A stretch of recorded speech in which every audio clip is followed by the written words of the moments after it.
Hello everyone, welcome back to my channel, and look at this nice silky flowy hair. I'm going to tell you how I achieve the silkiness, and also before I get into it, I want you guys to stop what you're doing and go subscribe. Go hit that notification bell, and if you like what you see and you watch till the end, go ahead and comment.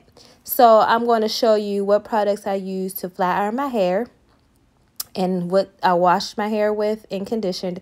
And also it's time for a much needed cut, so that's what I did here. So let's get into it.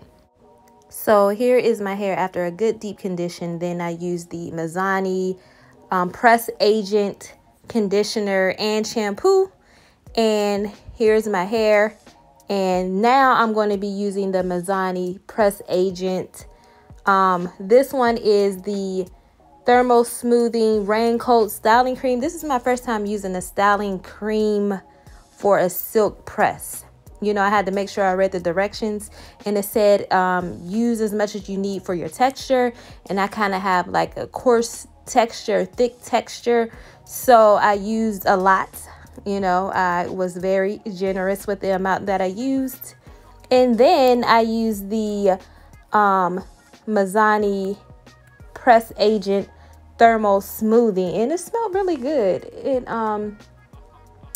It's for all textures and hair types. And no, this is not a sponsored video. Mazani, they did send this to me, but it's not sponsored, and they sent it to me a while back, and I'm just now using it. But I made sure that it I really smoothed it through my hair, and it really penetrated my hair follicles or my cuticles. It didn't sit on top of the hair. So now I am blow drying. I'm using that comb, and this is really what through the blow dry you can see if your hair really took to the products. I said your hair, yes, your hair.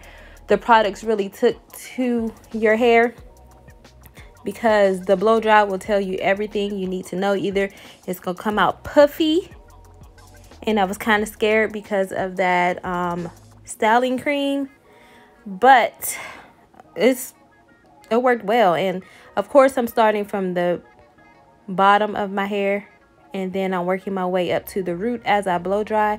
Then I'm going to get that Denman brush just to ensure a smoother blow dry, to get my hair a little bit more straight. So I did that to my entire head just to make sure that all my hair is straight and there's no waves. Once you get all the waves or the curls out your hair, once you do the flat iron, the process is so much easier. You only need one pass. So here's my blow dry. Pretty good, and I'm just making sure my hair is detangled before I put that flat iron in it.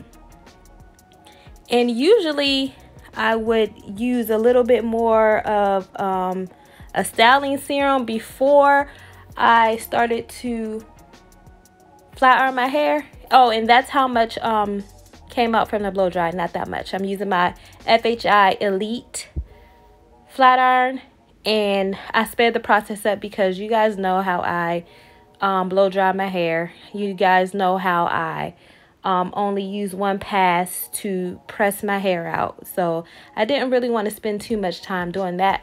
But I did use the Sebastian Shaper, Professional Sebastian Shaper Dry Brushable Styling Hairspray. And that just gave me like a better hold without it being stiff, because it is raining here. My hair, it lasted through the rain. It's been cold, and my hair defeated the weather. Okay, so now here's the finished product of my hair. It's so nice and flowy. It moves with the wind, and I am just sick of my ends. This past year, 2021, was like a horrible year for me. It was a horrible year for my hair. I just neglected it. I colored it so many times. So 2022 is the year of caring for my hair more than I should. You know, taking the time out for my hair. So you guys are going to be seeing a lot of hair care videos. So Now I am going to part from the top of my head to the top of my ears in 2 sections, and I'm just going to show you a good way, an easy way to trim or cut your hair. And I'm going to be cutting in layers because that's just how I do it, and I don't mind layers, and I can't really cut my hair in the back to one length. So I'm going to start with one section first, and I'm going to bring it all the way down and then bring it up to see so you guys can see, and I'm going to cut those ends right off. And how I can see a guide is from the top of my middle finger.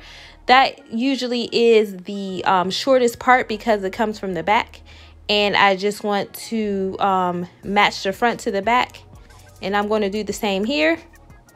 And I'm going to spare no expense cutting my ends because healthy hair is my goal. Now I'm going to bring the elevation all the way up. I had to move the camera angle as well so you can see what I'm doing. I'm bringing it all the way up 90 degrees so you can see, and you just want to even everything up to the back of your knuckle. And don't worry about the hair that falls because it doesn't belong, and you just want to focus on any points. That's a point, you cut the point off. Anything that's not even, usually you'll have a point in the middle because the first part and the last part are even, but the middle isn't. So that's how you get a point. And then here, I'm not going to be as precise because I really don't wear my hair down as much. I'm usually wearing a ponytail or braids. Now I'm going to take the section of the last hair that I cut and bring it over to the next section, and that's going to be my guide. And like I said, don't worry about any hair that falls on the opposite side because obviously you can't cut that. That's why you're going to do different angles. Now you see that? You see the guide. Now you're going to cut the length of the guide. Now, because the other hair fell, that means it wasn't long enough. So you go at a different angle to get the hair that fell. And then you're going to look for any see-through ends or a guide that way. And really, you can cut at 3 angles on each side, but I only did 2. Because that's fine for me as long as my hair, I'm not looking for a straight up professional cut because I can do that, but my arm said baby. Now right here, I'm going to cut that as well. And this way you're going to ensure that every piece of hair that's the longest hair gets cut if you do it in different angles. Down, because that's like on one length, and then up, and then to the side. Now the back of my hair, I'm just going to take it up because my arms are screaming. I'm going to take it all the way up, and this hair is all one length, and I'm just going to cut the ends right there. And you can do exactly what I did on the first 2 sections. Take it to the side, take it to both sides and cut each side. But I really didn't want to do that right now. And I feel like I really didn't need to. But if you need to and your hair is really uneven or really broken off, do that. And then I'm going to take the sides. I was going to do each side, but then I was like, nah, I'm trying to hurry up. Now I'm going to take it straight up as well, and this is going to give me layers, a layered look. And you can take as much as you want off.